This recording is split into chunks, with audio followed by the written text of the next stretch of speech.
Hey, welcome back to What Self Care Looks Like.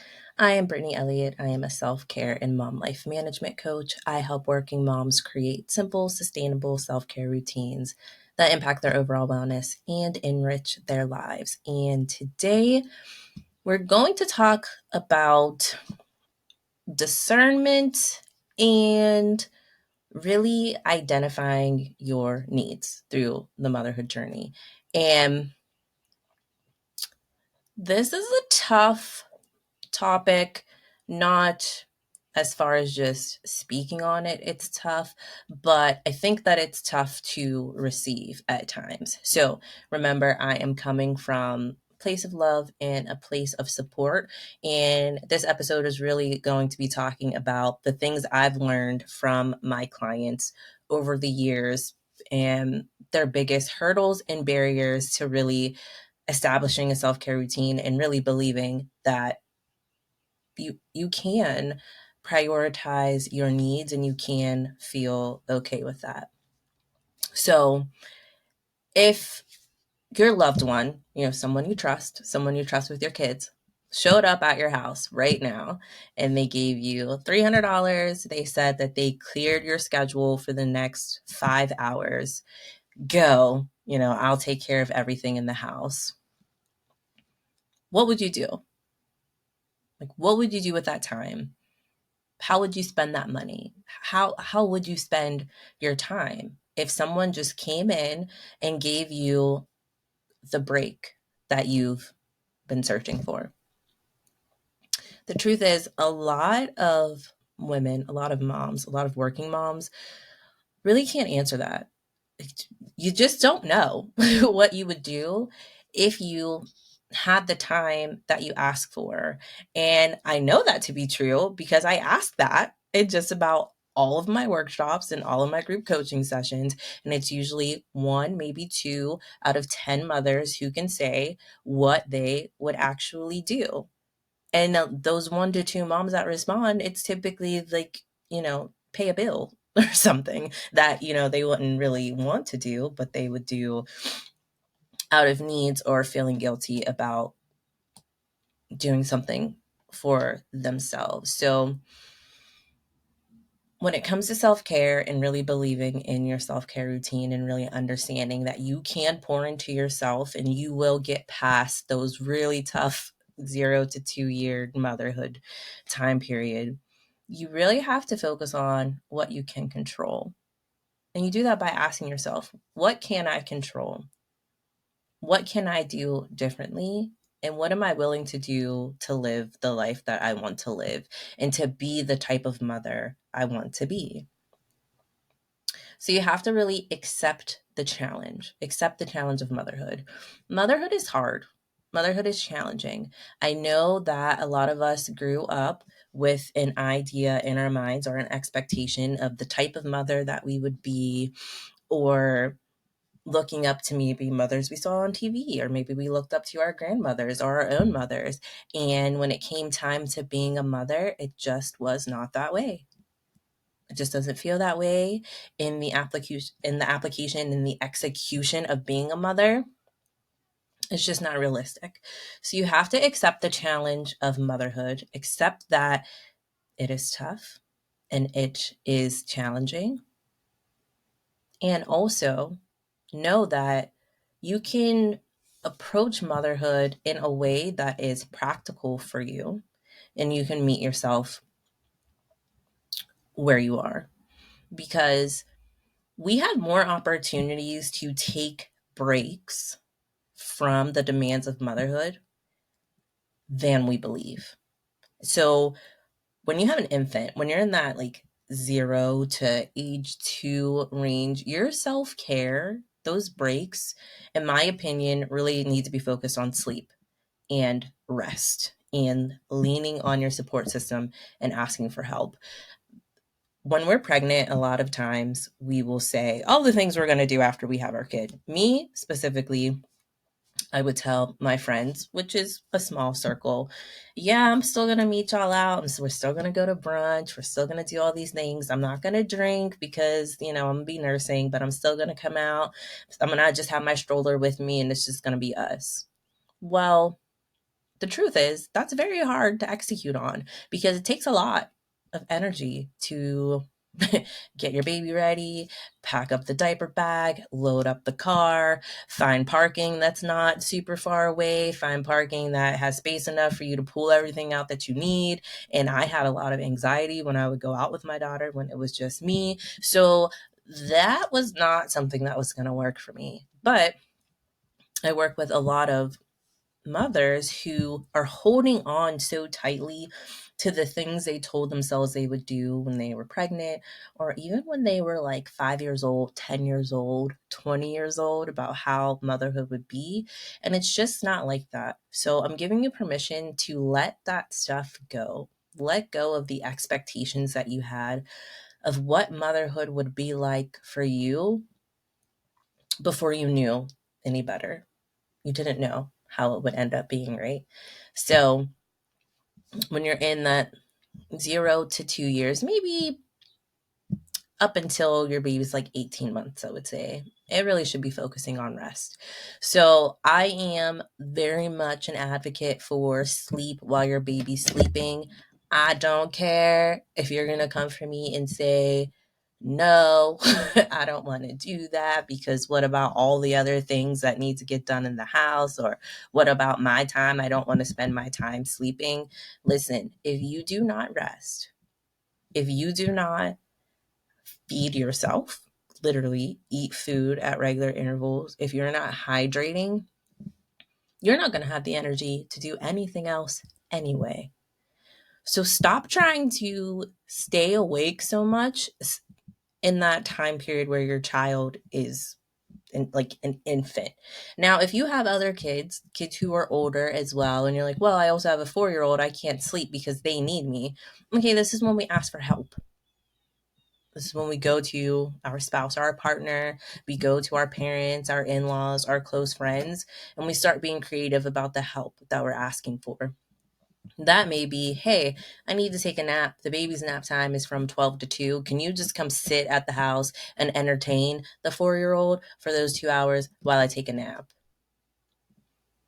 Say that. People are actually more willing to help you than you would think. You just have to ask them. And I'm telling you, I work with a lot of women. I probably work with about 100 moms each year since 2021 over the course of the workshops that I do and with the group coaching that I do. We're all saying the same things, that we don't have the help that we need. We don't have the support. And then when I say, well, who have you asked? How many times have you asked them? When did they say no and why? We can't answer it.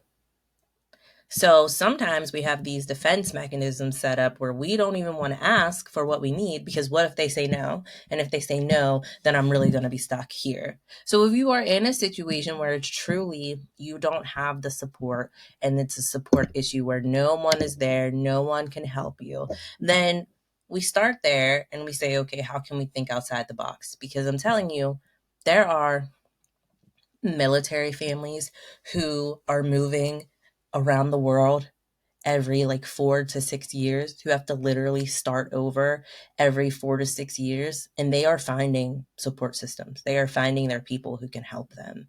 So there's always hope. There's always something else that you can do to be able to get the support that you need. So that's the 0 to 2 years.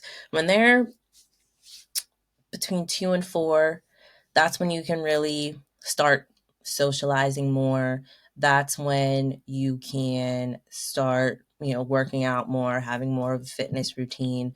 That's when you can start doing more external self-care activities, things that happen outside of the home. And this isn't just this, generally speaking. There's probably going to be someone who comes on here and says, I was able to do that 6 months in. That's great. But generally speaking, this is the succession on how we see the self-care routines. And then after they hit 5, they start to get more independence like your children do. And they start to get involved with activities. And so now they have a schedule. Maybe they have, soccer practice on Mondays, dance class on Tuesdays, Wednesdays they're in swimming. I don't know. I'm just making it up. But they have a schedule that you're working around as well. And then from there, they're just, taking off with their interests. And then you're really managing a lot of calendars. But in that 0 to age 5, you really have to think about, what do I want motherhood to look like? So, how did I imagine it? How is it in real life? And how do I want it to look moving forward? And determine the work that you would like to put in to get there.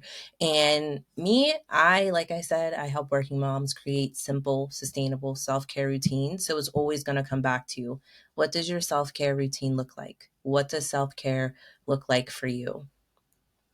Is it waking up a couple hours before your children so that you can spend time with yourself, do some journaling, work out, have a very well established morning routine? Is it the 10 minutes you take for yourself to drink your coffee while it's hot? Is it 30 minutes in the evening so that you can watch the sunset? Is it spending time in nature? So you have to keep all of the wellness points in mind: your social wellness, physical wellness, spiritual wellness, emotional wellness, and intellectual wellness. Understanding that when you take that time to pray, read a religious text, meditate, that is self care time that is typically abandoned when we become mothers, because we are so, that chemical imbalance, just coming back down from all of that in your postpartum life is rough, and we typically turn our back on the things we need most because we're just muddling through and we're just trying to make it day by day. We're trying to learn this new baby. So that's why I really have to drive home this point of resting. You really have to rest in that time, because your intellectual wellness, like the creativity and learning new things, it's already up here because you have a new baby. You're learning this new baby. Your social wellness also, it's unwilling social activities because you're with the baby all the time, but you're usually just seeing the people in your household. That's it. That's all you get. And then sometimes even that is too much. So that's high.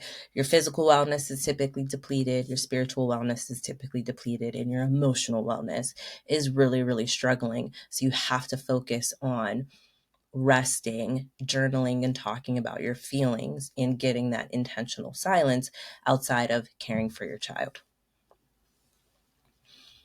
Remember that it's all temporary. So everything that's happening, like that 0 to 1 range, it's only as long as it is.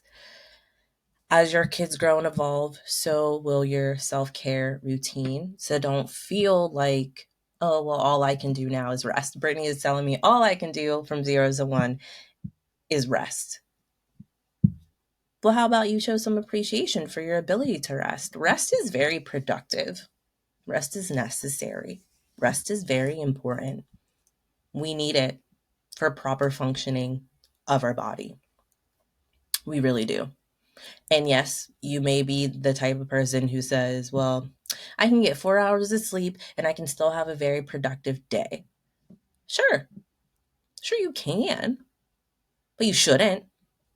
You shouldn't do that. You shouldn't set yourself up for that, because that leads to burnout, which is a whole other thing that working moms are combating all the time, losing their minds over being burnt out.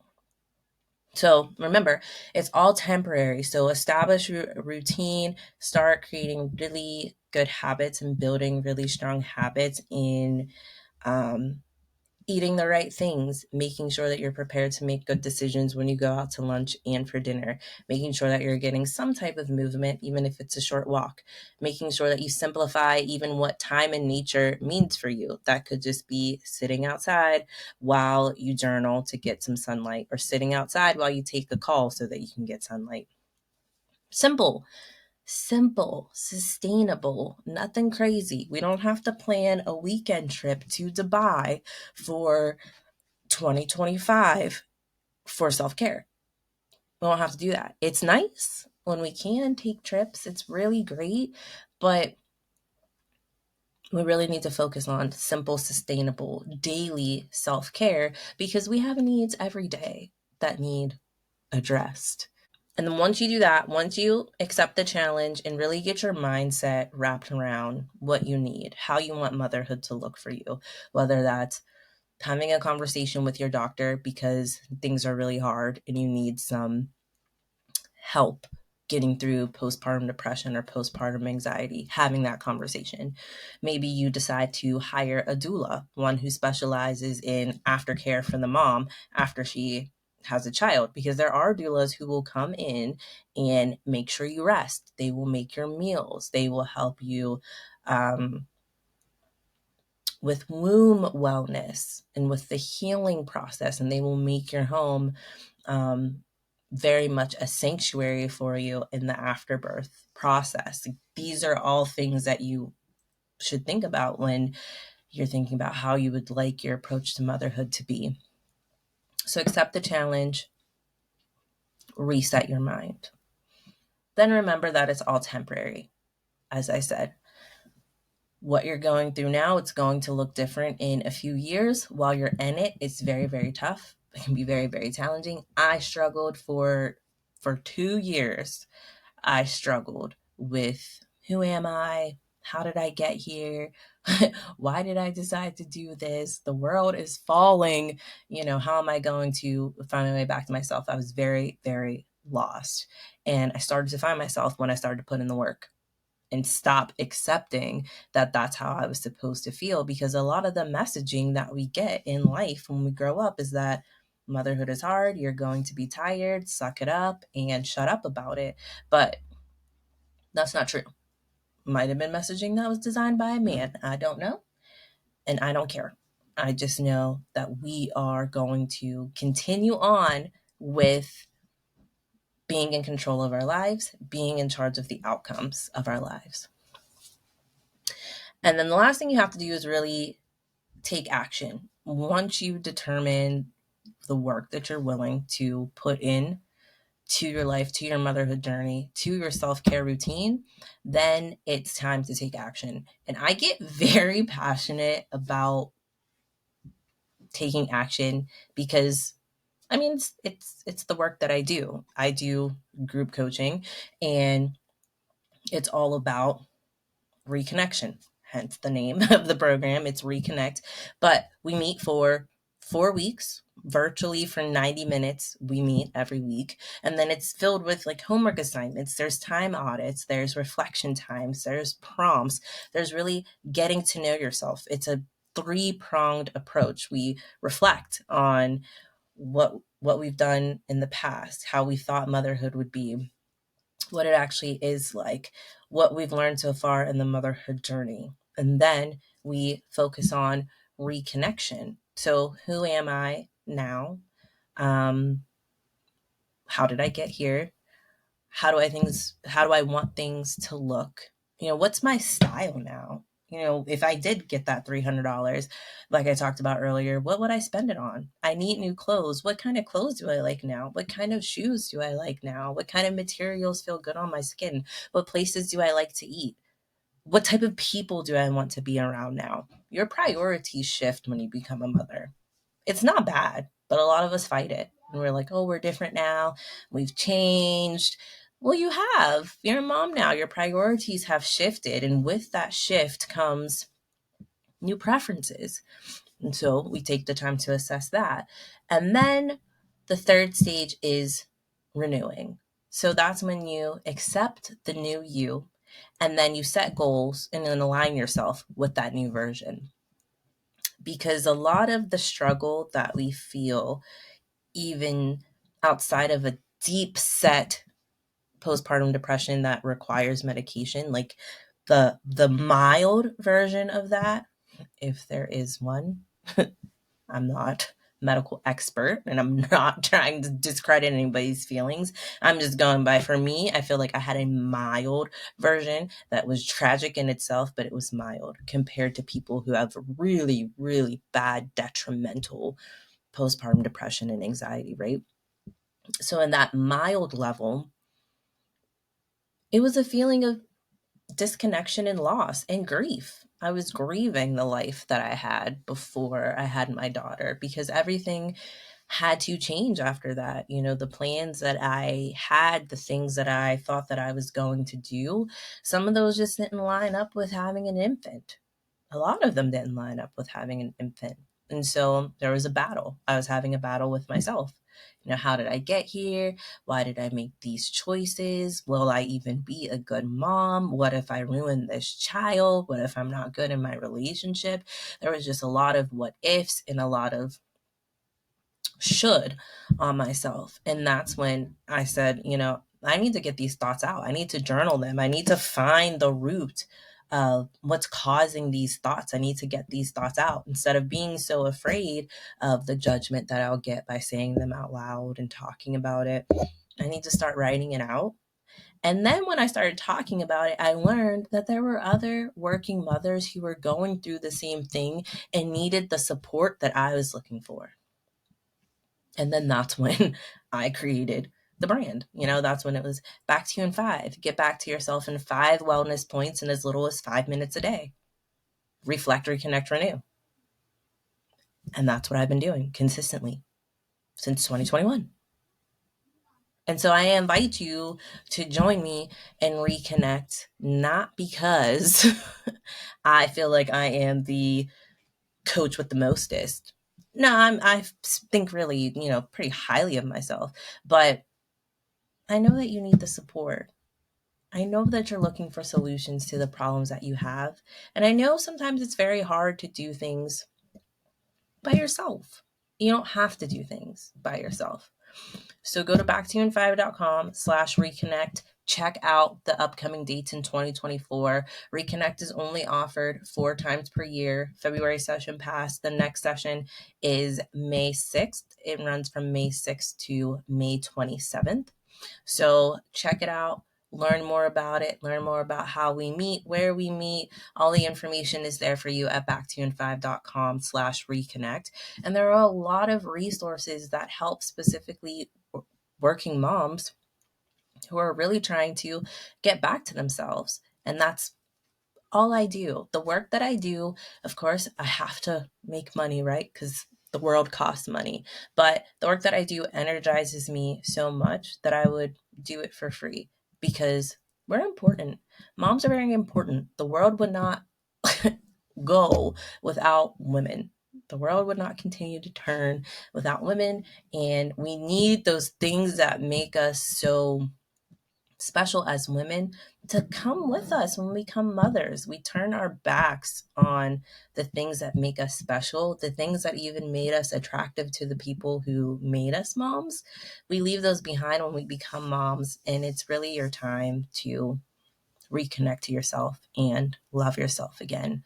So thank you again. Thank you so much for being here, and I will talk to you very, very soon.